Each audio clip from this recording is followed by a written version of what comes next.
अति कृपा हम आप सब लोगों पर है जो इंद्रप्रस्थ की इस पावन प्रांगण में हम आप सब लोग विगत 7 दिनों से भागवत भागीरथी का श्रवण कर रहे थे, जिसका आज विश्राम दिवस यहाँ उपस्थित हुआ है। आज ठाकुर जी का हिंडोला उत्सव शाम को होना है और वैसे तो प्यारे गिरधर लाल जी पहले दिन से हिंडोला में यहाँ पीछे दर्शन दे रहे हैं, ऐसे मधुर बन के विराज रहे हैं और ये ऐसा बना है कि ये झूलते भी रहते हैं, धीमे धीमे हवा आती है तो ये लाल जी पीछे झोटा भी लेते रहे। तो ये पूरा उत्सव ही एक प्रकार से हिंडोला उत्सव को अर्पित जैसा कर दिया। आज प्यारे गिरधर लाल जी शाम को हिंडोला में विराजेंगे। वैसे तो सूक्ष्म हिंडोला उत्सव तो अभी विदेशों में भी ठाकुर जी के हुए, पर मूल जो ठाकुर जी का खुद का हिंडोला है उसमें अभी तक ठाकुर जी आज विराजेंगे शाम को।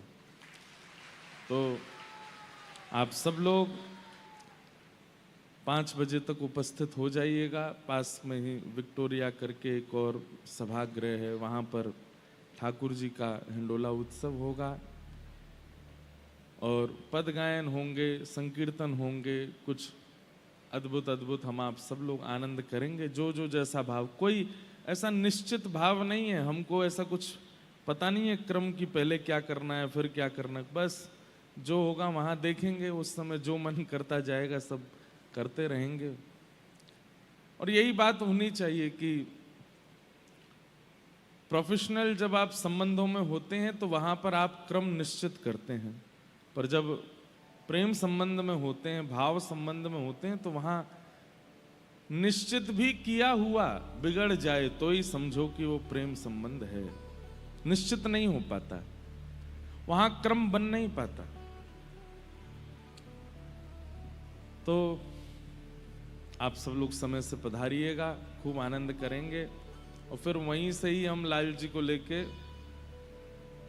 प्रस्थान करेंगे आप सबको प्रणाम करके, और पुनः बहुत जल्दी दिल्ली में आना होगा। फिर से दिल्ली में कोई भाव, कोई रस भाव।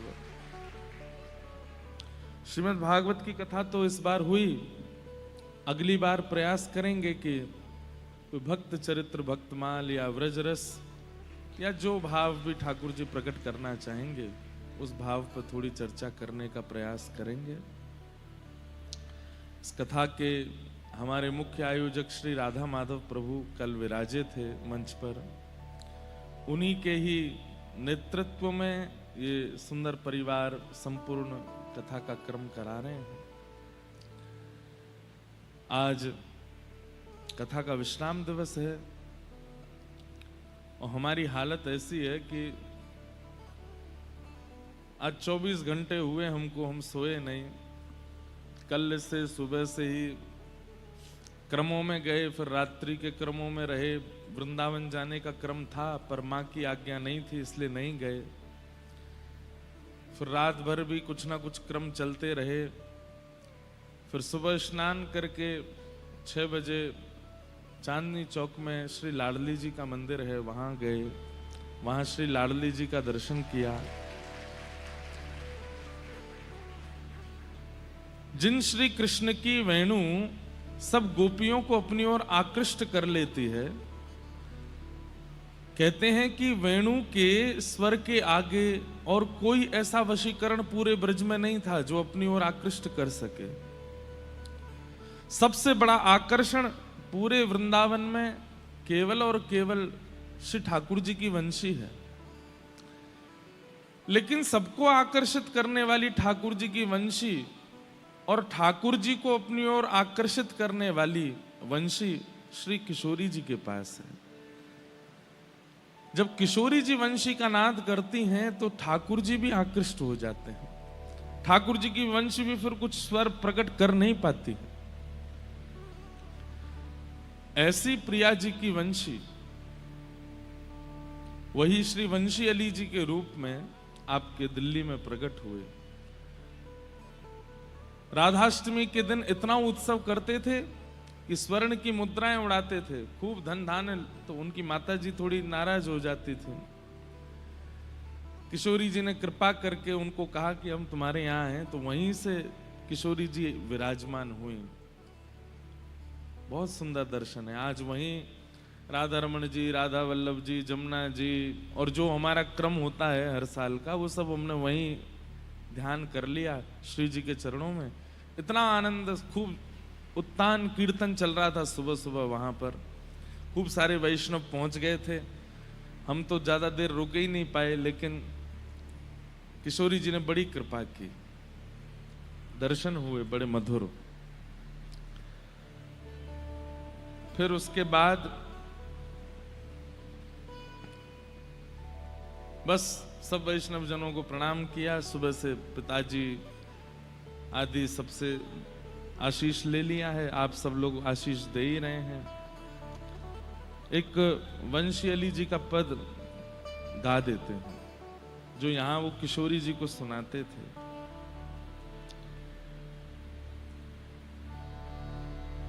आप सब भी जो नहीं गए हों कभी, जरूर प्रयास कीजिएगा। एक बार वहां जाकर के श्री लाडली जी का दर्शन जरूर कीजिएगा। कहते हैं कि श्री वंशी अली जी एक बार अपनी माता जी से लड़ लिए, क्योंकि उनको अच्छा नहीं लगता था उनकी माता जी को कि इतना उत्सव क्यों मनाते हो, और उत्सव मनाओ अच्छा है, उत्सव में इतना धन धान्य क्यों लुटाते हो। तो श्री वंशी अली जी कहते थे कि श्री किशोरी जी का सब कुछ है, तो किशोरी जी के लिए ही व्यय होगा। और इस भाव से वे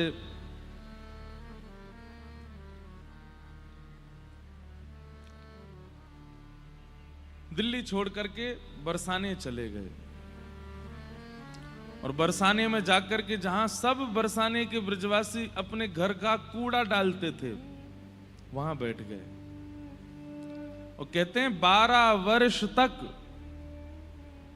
श्री जी के दर्शन करने ऊपर नहीं गए। 12 वर्ष तक बरसाने में रहे और कूड़े के ढेर में ही बैठे रहते थे, और वहीं से प्रतीक्षा करते थे। बोले श्री जी आप बुलाओगी तब आऊंगा मैं, नहीं तो नहीं आऊंगा। बंधुओं, हमारे प्राचीन आचार्यों के भाव सुनकर के कभी कभी हमें लगता है कि हमें तनिक भी कोई भाव है। नाटक करते हैं कोरा हम लोग। आप लोगों को ही नहीं सुना रहा हूं, मैं अपनी भी कह रहा हूं, हम लोगों को कुछ नहीं आता है।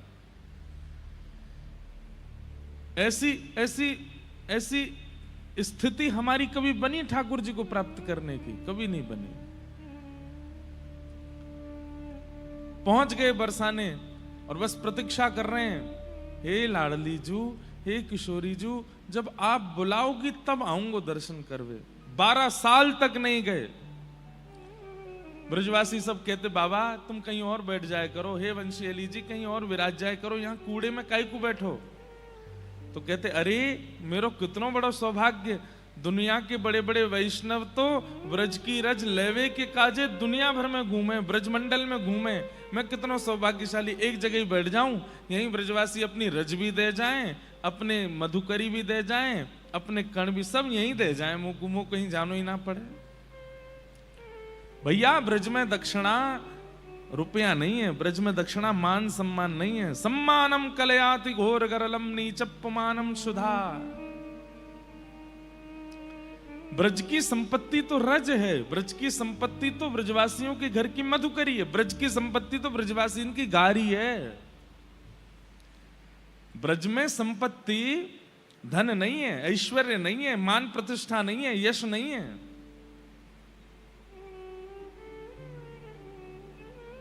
ये ब्रज की कण माथे से लग जाए समझो संपत्तिवान है गए। ब्रजवासी इनके घर की मधुकरी मिल जाए समझो ऐश्वर्यवान है गए। और कोई ब्रजवासी ने गारी दे दे तो समझो कीर्तिवान है गए, सब मिल गो। ऐसी वंशी अली जी की भावना। थोड़ा गंभीर पद है, आप सब लोग गाना मेरे साथ।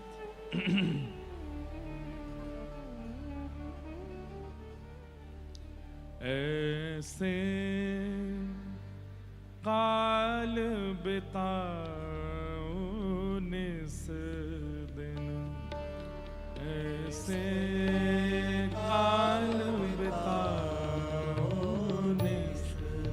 वंशी अली जी कह रहे हैं मैं अपना समय कैसे व्यतीत करूं। सुंदर भाव।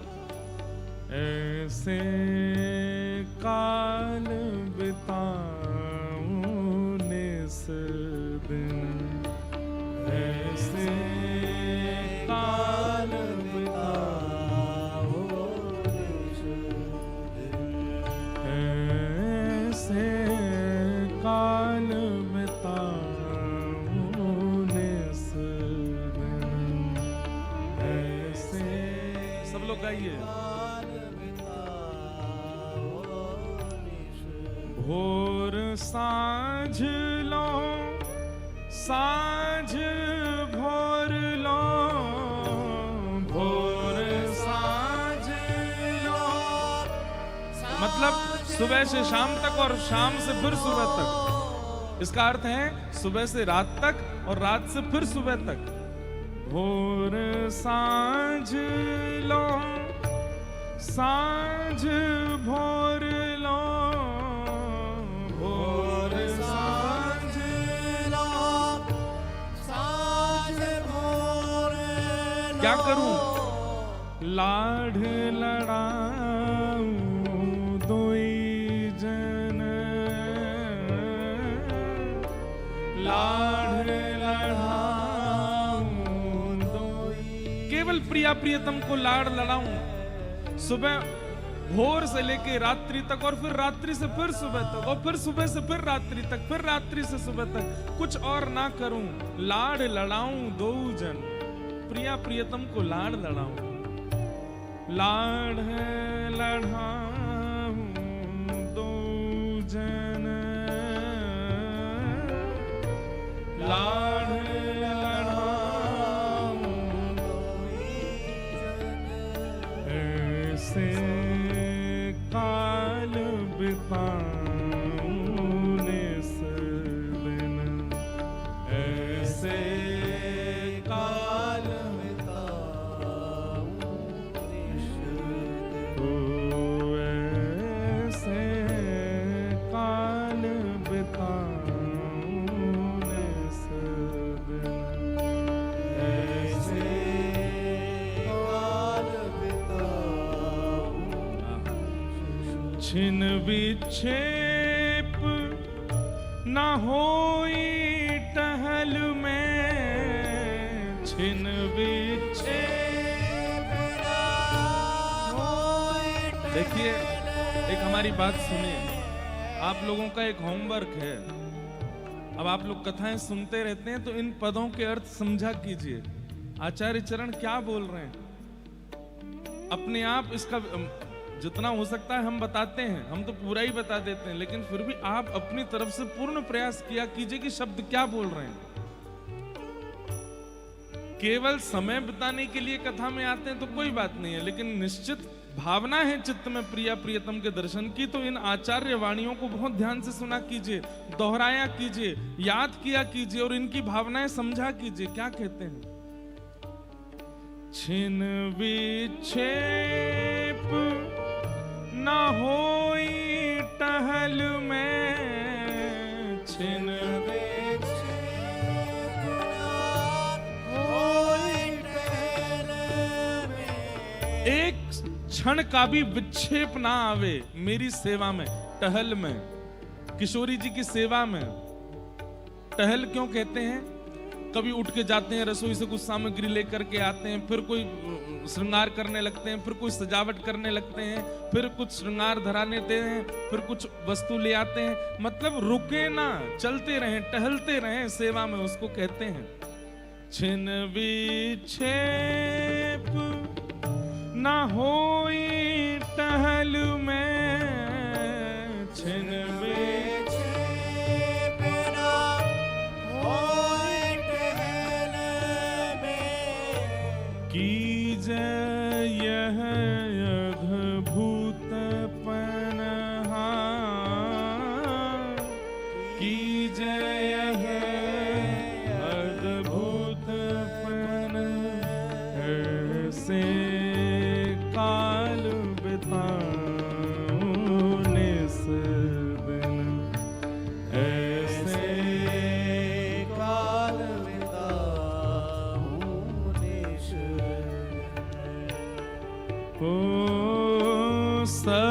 रस को रस सार बिहारी, सब रस को रस सार बिहारी, हे सब रस को रस सार बिहारी, सब रस को रस सार बिहारी, सो चिन्हो हम रसिक जन,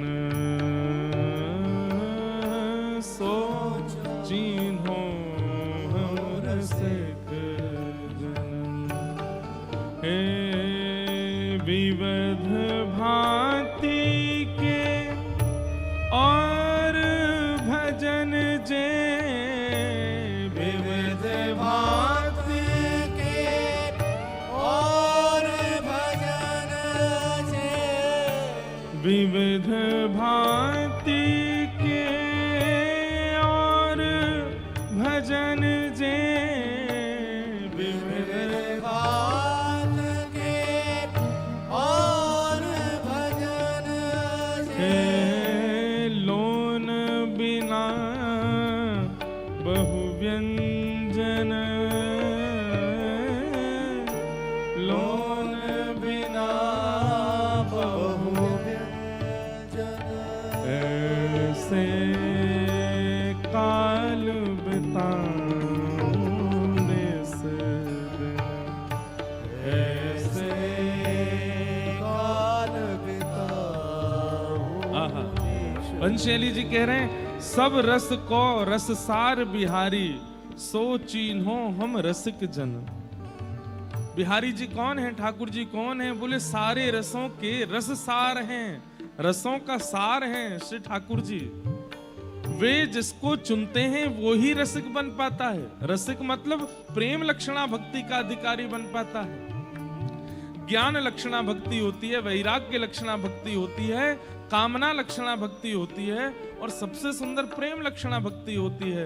और जो प्रेम लक्षणा भक्ति में प्रवेश कर जाते हैं वही रसिक कहलाते हैं। और रसिकों को, ज्ञानी भक्त को, वैरागी भक्त को, आदि आदि भक्तों को, उनको कोई और चुन लेता होगा, पर प्रेम लक्षणा भक्ति पर चलने वाला तो ठाकुर जी के द्वारा ही चुना जाता है। विविध भांति के और भजन जे, लोन बिना ज्यों व्यंजन। बोले भैया प्रेम लक्षणा भक्ति नहीं है, और दुनिया भर के संसारी, दुनिया भर के निधान हमारे पास हैं, हम सब कुछ करते हैं पर प्रेम नहीं करते हैं ठाकुर जी से। तो जैसे सब्जी बनी हो और उसमें नमक ना डला हो, ऐसे बेरस जैसा लगता है ठाकुर जी को। आरती तो करते हैं, दंडवत तो करते हैं, प्रणाम तो करते हैं, कीर्तन तो करते हैं, पर चित्त में प्रेम नहीं है उनके लिए। इसलिए भैया प्रेमी बनो। श्री राधा पद कमल कृपा बिना, श्री राधा पद कमल कृपा, सब लोग गाओ। श्री राधा पद कमल कृपा बिना, श्री राधा पद कमल कृपा को पावे रस को कण,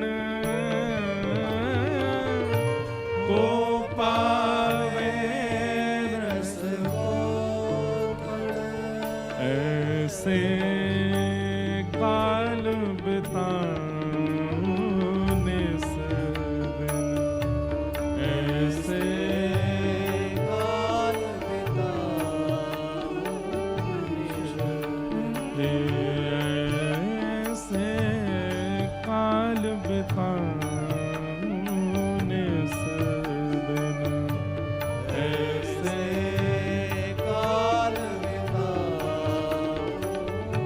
श्री वृंदावन वास राशि रस, श्री वृंदावन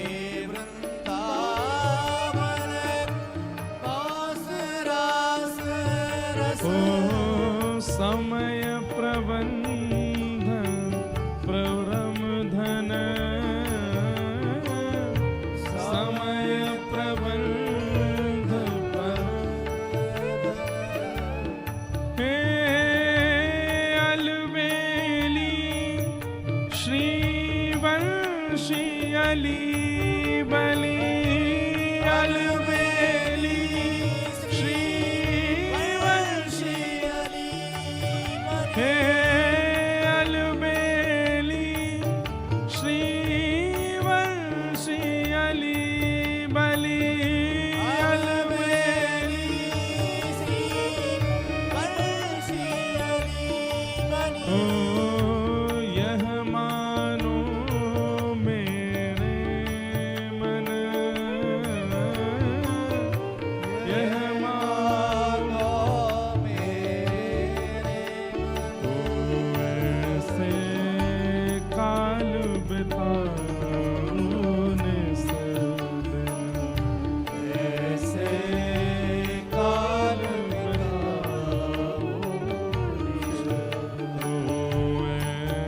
ऐसे काल बिताने से ऐसे काल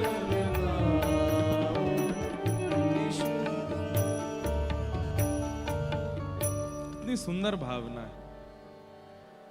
श्री राधा पद कमल कृपा बिन को पावे रस को कण को पावे रस। आप लोग गा रहे थे, गाइए। श्री राधा पद कमल कृपा बिन श्री राधा पद कमल कृपा बिनु को पावे रस को कण को पावे रस को कण। वंशी अली जी कह रहे हैं कि किशोरी जी के कृपा के बिना ये हो ही नहीं सकता कि ब्रज की धूल में, ब्रज की रज में, ब्रज के कण कणों में रत्न का आभास होने लगे। समझ रहे हैं बात को? श्री वंशी अली जी जब दिल्ली से चले गए बरसाने, और जब वहां बरसाने में कूड़े के ढेर में ही बैठ जाते, तो जब ब्रजवासी जन अपने अपने घर की सफाई करके और पूरे सब कूड़े लेकर के वहां डालवे जाते, तो वंशी अली जी देख करके आनंदित हो जाते, नेत्रों में अश्रुपात होने लगता। आहा आहा, श्री जी ने कैसी कृपा करी, आज कितने माला माल कर रही है, देखो वाह घरते भी आयो है, या घरते भी आयो है। अब ब्रजवासियों को संकोच होता था, बोले बाबा तुम अपना स्थान बदल लो, नहीं तो हम कूड़ो कहीं और डालेंगे। तो वंशी अली जी रोने लगते, चरणों में पड़ जाते, बोले मैं आपसे प्रार्थना करूं, ऐसा मत करियो, आप मुझको बस यही आनंदित कर दो कि आप अपने घरन को जितनो कूड़ो है, जितनो रज है, साफ सफाई करके सब यहीं डाल के जाओ, मैं कहीं नहीं जाऊंगा, मुझको सब यहीं मिल जाएगा। भैया ये रज में इतनी निष्ठा किशोरी जी की कृपा में नहीं हो सकती।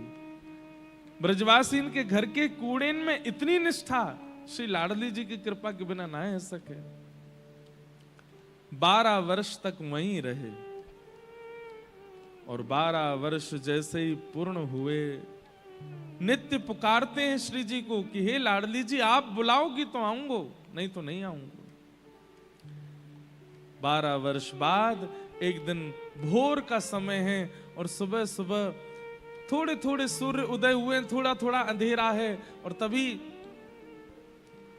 एक सुंदर मधुर स्वर ने कानों में आकर के कुछ कहा है, जिससे रोम रोम पुलकित हो गया। और क्या शब्द था?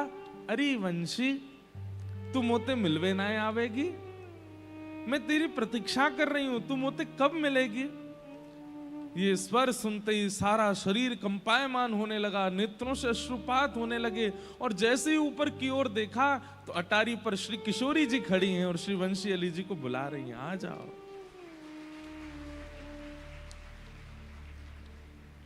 वंशी अली जी दौड़े, अब तो पैर रखते हैं गिर जाते हैं, बस नेत्रों से अश्रुपात हो रहा है, गिरते पड़ते चढ़ रहे हैं ऊपर। मेरी लाडली जी बुला रही है, मेरी स्वामिनी जी बुला रही है मुझको। 12 वर्ष बाद पहली बार चढ़े हैं ब्रह्माचल पर्वत पर। आज जैसे ही पहुंचे आवेश आ गया। श्री मंदिर में पहुंचते ही किशोरी जी के गर्भगृह की ओर इतने वेग से दौड़े कि बस भीतर प्रविष्ट करके किशोरी जी में ही विलीन हो जाएंगे।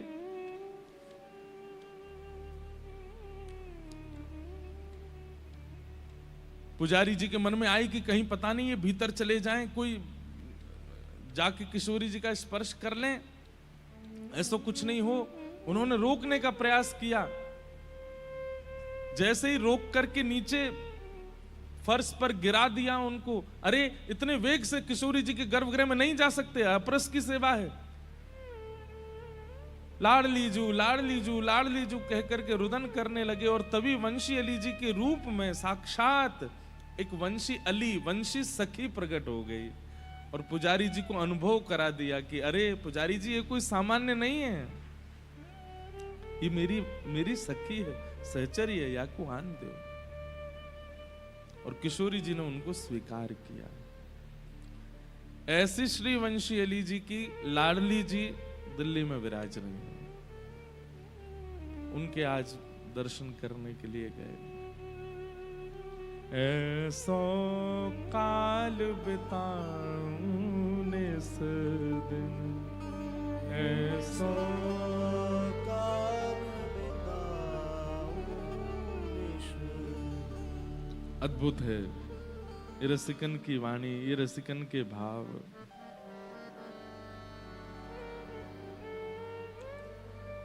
एक और इनका पद है, पड़ी रहूं वृषभान के द्वारे, जहां मेरी लाडली राधा।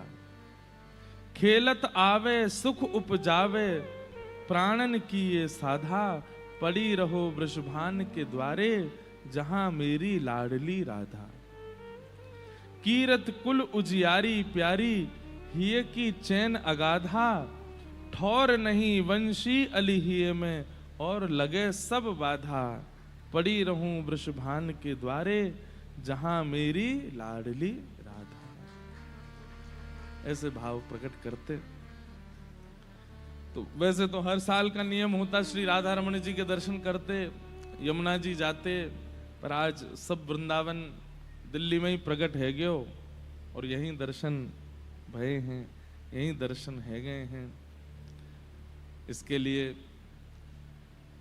शायद ये जन्मदिन पर कथा होने का अभिप्राय इसलिए हुआ होगा कि वंशी अली जी की लाडली जी ने ही हमको बुलाया दिल्ली।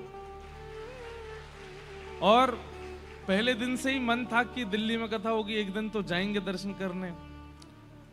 क्योंकि मेरा भाव हो जाता है कि जिन रसिकों की एक बार वाणी हम कथा में सुना देते हैं तो फिर उनके दर्शन की इच्छा रहती है। तो पहले दिन भी बना, दूसरे दिन भी बना, तीसरे दिन भी बना, लेकिन 6 दिन निकल गए, कोई योजना बनी नहीं पाई। और आज सुबह आपको हम बिल्कुल सत्यता बता दें, 4:30 बज गए थे हमको। घर जहां रुके हैं वहीं बैठे बैठे इतने लोग आए, वहां इतना सब कुछ। अब मैंने कि भाई अब मैं कैसे जाऊं, क्योंकि 10 बजे से कथा करनी है और वैसे ही हम सोए नहीं हैं, लगभग 20 घंटे तो हो ही गए हैं। तो मन में भाव आया कि अब मैं कथा करके सीधे चला जाऊंगा या संध्या उत्सव से पहले होके आ जाऊंगा।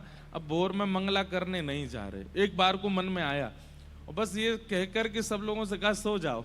और जैसे ही हम अपने कमरा में गए, पता नहीं क्या ऐसी व्याकुलता चित्त में होने लगी और मानो जैसे कोई भीतर से स्वर प्रकट कर रहा हो, आना तो पड़ेगा, जाना तो पड़ेगा, आना तो है ही, अभी आना है। बस कमरा सबके बंद हैं, मैंने सबको फिर फोन लगा, मैं सुनो 10 मिनट ने कमर सीधी करके नहा धो के चलो सबरे। और महाराज जी आप तो बोले सो जाओ, मैंने किया अब नहीं सोना, चलो। और वहां पहुंचे, इतने वैष्णव वहां कीर्तन कर रहे थे, आनंदित हो रहे थे। लाडली जी मानो जैसे, अब क्या कहें, ऐसा लग रहा था मानो प्रतीक्षा कर रही थी कि आएगो तो वाकू आशीष दूंगी। खूब आशीष दिया, खूब सुख दिया।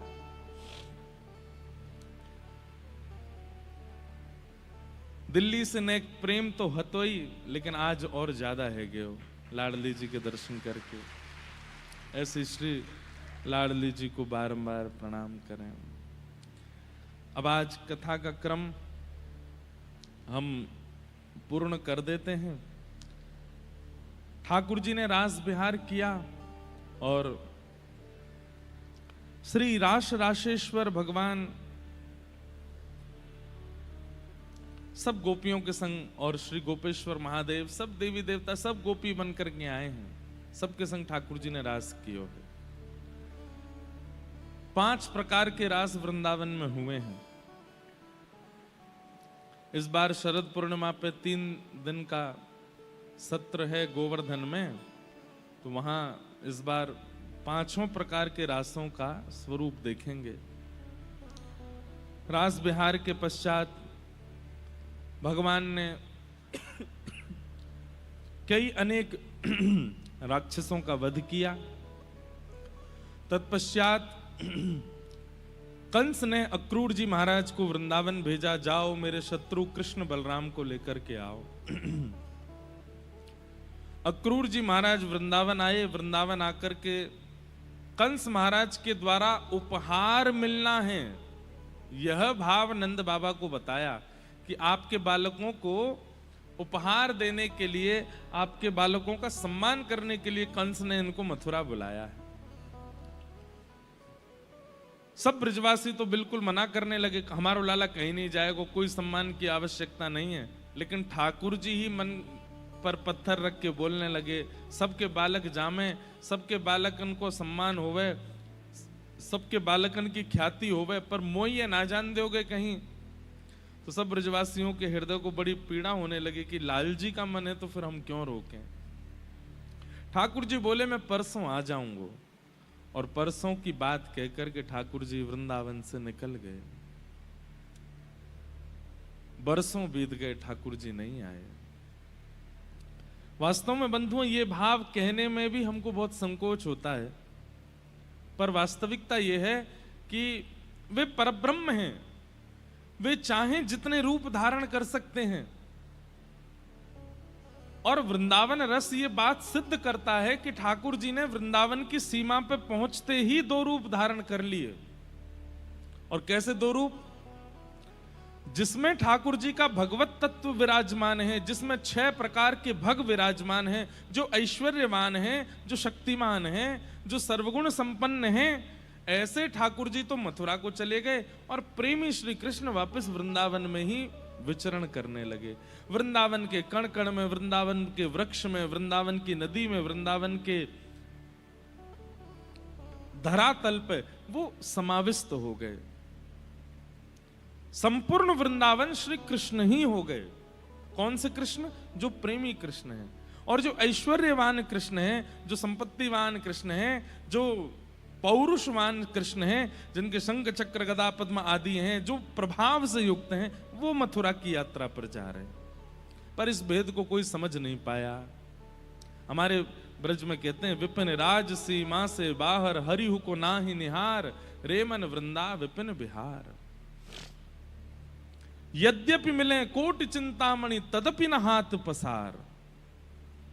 ठाकुर जी कभी ब्रज के पड़ाव से बाहर नहीं जाते, वो सदा व्रज में रहते हैं, सदा वृंदावन में रहते हैं। इसलिए ऐश्वर्यवान श्री कृष्ण, प्रभावशाली श्री कृष्ण, उनकी कथा सब जगह हो जाती है, पर वृंदावन में तो वो ऐश्वर्य अपना प्रकट कर ही नहीं पाते, वो प्रेम में ही रहते हैं। इतने राक्षस आए वृंदावन, लेकिन ठाकुर जी ने सुदर्शन को नहीं बुलाया। इतने राक्षस आए वृंदावन में, ठाकुर जी ने गदा नहीं उठाई। इतने राक्षस आए वृंदावन में, पर ठाकुर जी विराट नहीं हुए। ठाकुर जी अपने अपने बाल स्वरूप में ही रहते हैं, हंसते खिलखिलाते। वंशी सब जगह संग रही है। क्यों? क्योंकि वहां ठाकुर जी प्रभाव प्रकट नहीं करना चाहते, वहां प्रेमी श्री कृष्ण। जिनकी भ्रगुटी टेढ़ी करने से ब्रह्मांड में भूचाल आ जाता है, जिनकी बोली सुनकर के संपूर्ण ब्रह्मांड नतमस्तक हो जाता है, वही श्री कृष्ण वृंदावन में तेरो मुख नीको की मेरो श्यामा प्यारी, तेरो मुख नीको की